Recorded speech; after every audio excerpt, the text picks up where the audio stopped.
ఉన్నత విద్య కోసం విదేశాలకు వెళ్లే భారత విద్యార్థుల సంఖ్య ప్రతి ఏటా పెరుగుతుంది. ముఖ్యంగా రెండు తెలుగు రాష్ట్రాల నుంచి అత్యధికంగా ఉన్నత విద్య కోసం విదేశాలకు వెళ్తున్న వారి సంఖ్య ఎక్కువ అవుతుందని నివేదికలు చెబుతున్నాయి.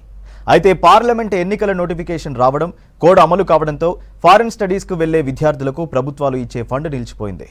దీంతో విద్యార్థులు టెన్షన్ పడుతున్నారు.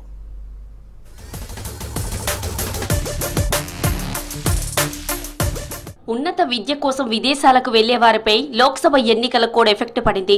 కోడ్ అమల్లో ఉండడంతో పేద విద్యార్థులకు ఆర్థిక సాయం అందించే విదేశీ విద్యానిధి పథకంకు అర్హుల ఖరారు అంశం పెండింగ్ లో పడింది.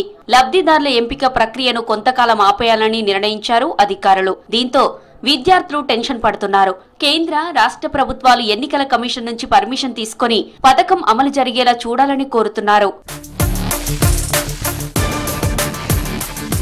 మరోవైపు ఉన్నత విద్య కోసం విదేశాలకు వెళ్తున్న విద్యార్థుల భద్రతపై ప్రస్తుతం ఆందోళన నెలకొంది. కొంతకాలంగా విదేశాల్లో జరుగుతున్న దాడుల కారణంగా ఫారెన్లో చదివే తమ పిల్లలు అక్కడ భద్రంగా ఉంటారా అన్న అంశాలపై దృష్టి పెడుతున్నారు పేరెంట్స్. ముఖ్యంగా అమెరికా వంటి దేశాల్లో డిగ్రీల కన్నా తమ పిల్లలు భద్రంగా ఉంటారా లేదా అని ఆలోచిస్తున్నారు. తమ పిల్లలు వెళ్లే దేశంలో భద్రత ఎలా ఉంది, నేరాల తీరు, మాదక ద్రవ్యాల ప్రభావం వంటి అంశాలను పరిశీలిస్తున్నారు. ఎలాంటి సమస్యలు లేని దేశాల్లో చదివేందుకు ఇంట్రెస్ట్ చూపెడుతున్నారు.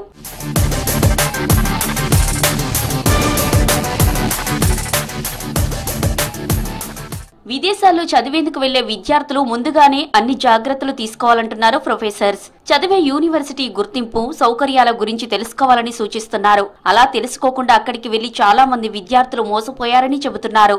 విదేశీ విద్యానిధి పథకం కూడా ఎన్నికల కోడ్తో సంబంధం లేకుండా అమలు చేయాలని కోరుతున్నారు. ఏ విశ్వవిద్యాలయం నుంచి అయితే వీళ్ళకి అడ్మిషన్ వస్తుందో ఆ అడ్మిషన్ ప్రక్రియ పట్టుకుని ఆ అడ్మిషన్ లెటర్ తీసుకుని వీళ్ళు SC, ST, BC scholarship apply చేయడం జరుగుతుంది. ఏదైతే ఎస్సీ, ఎస్టీ, బీసీ విద్యార్థుల స్కాలర్షిప్ ఏదైతే ఉన్నదో ఈ ఎలక్షన్ కోడ్ వల్ల మరి ఆగటం అనేది జరుగుతుంది. దీనికి ప్రత్యేకంగా మరి సోషల్ వెల్ఫేర్ కానివ్వండి, ట్రైబల్ వెల్ఫేర్ కానివ్వండి, మైనారిటీ వెల్ఫేర్ కానివ్వండి, మరి ప్రభుత్వం తరఫున కన్సల్ట్ అధికారులు మరి ఎలక్షన్ కోడ్ ఉన్నందువల్ల మరి వాళ్ళ ఎలక్షన్ కమిషన్ నుంచి కూడా పర్మిషన్ తీసుకుంటే బాగుంటుంది.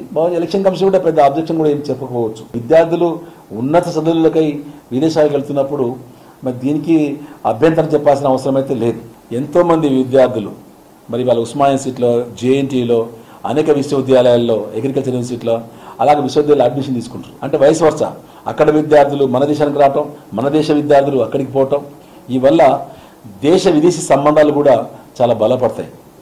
కాబట్టి ఫ్యూచర్లో కూడా ఒక దేశం నుంచి మన దేశం అనేకమైన దేశాలతోటి కూడా మంచి సత్సంబంధాలు కలిగి ఉంది. కాబట్టి మన విద్యార్థుల్ని వాళ్ళ ప్రపంచవ్యాప్తంగా ఎక్కడ చదువుకునే ఆస్కారం ఉంది. కాబట్టి మరి కేంద్ర రాష్ట్ర ప్రభుత్వాలు చూస్తున్న చొరవను బట్టి కూడా కేంద్ర ప్రభుత్వం, రాష్ట్ర ప్రభుత్వం ఇచ్చే స్కాలర్షిప్ మీద డిపెండింగ్ కూడా మరి ఎంతో మంది విద్యార్థులు చదువుకొని ఉన్నత శిఖరాలు ఎదుగుతున్నారు. ఫారిన్ లో స్టడీ చేసేందుకు వెళ్లాలనుకునే విద్యార్థుల కోసం చాలా అవగాహన కార్యక్రమాలు నిర్వహిస్తున్నామన్నారు ఎడ్యుకేషనల్ ఫెయిర్ నిర్వాహకులు. స్టూడెంట్స్ కి అన్ని డౌట్స్ తీరేలా ఫెయిర్ లో వివరాలు చెబుతామన్నారు. ఫారెన్ కు వెళ్లాలనుకునే ప్రతి ఒక్క విద్యార్థి ఎడ్యుకేషన్ ఫెయిర్ కు అటెండ్ కావాలని సూచిస్తున్నారు. గత 20 సంవత్సరాల నుంచి స్టూడెంట్స్ ని ఫారెన్ కంట్రీస్లో చదువుకోవడానికి పంపిస్తున్నాం. ముఖ్యంగా అమెరికా, యూకే, ఆస్ట్రేలియా, కెనడాతో పాటు ఇప్పుడు కొత్తగా చాలామంది స్టూడెంట్స్ జర్మనీ, ఫ్రాన్స్ లాంటి దేశాలకు వెళ్తున్నారు. మెయిన్ పర్పస్ ఆఫ్ ఇది ఎడ్యుకేషన్ ఫెయిర్ చేయడానికి ఏంటంటే ఇక్కడ మేము 50 యూనివర్సిటీ రిప్రజెంటేటివ్స్ని, డిఫరెంట్ డెలిగేట్స్ని ఇక్కడ పిలవడం జరిగింది. ఒక 6 కంట్రీస్ నుంచి ఇక్కడ ఉన్నారు. సో వాళ్ళు వాళ్ళ యూనివర్సిటీస్ గురించి, వాళ్ళకు ఉన్న పాపులర్ కోర్సెస్ ఇప్పుడు ఏవైతే డిమాండ్ ఉన్నాయో మన Indian students point of view, courses కానీ, ఫీజ్ స్ట్రక్చర్ కానీ, అక్కడ అయ్యే ఖర్చు కానీ, లివింగ్ ఎక్స్పెన్సెస్ కానీ, లేదా ఆ యూనివర్సిటీలో జాయిన్ అవ్వడానికి ఆ ఎంట్రీ రిక్వైర్మెంట్స్ గురించి కానీ, అంటే ప్రతి యూనివర్సిటీలో, ప్రతి కంట్రీలో డిఫరెంట్ రిక్వైర్మెంట్స్ ఉంటాయండి. ఫర్ ఎగ్జాంపుల్ ఇప్పుడు అమెరికా వెళ్ళాలి అనుకుంటే GRE, TOEFL లాంటి ఎగ్జామ్స్ రాయవలసి ఉంటుంది అకాడమిక్ పర్సంటేజ్తో పాటు. అదే యూకేకి వచ్చేసరికి GRE, TOEFL లాంటి ఎగ్జామ్స్ అనేవి అవసరం ఉండదు.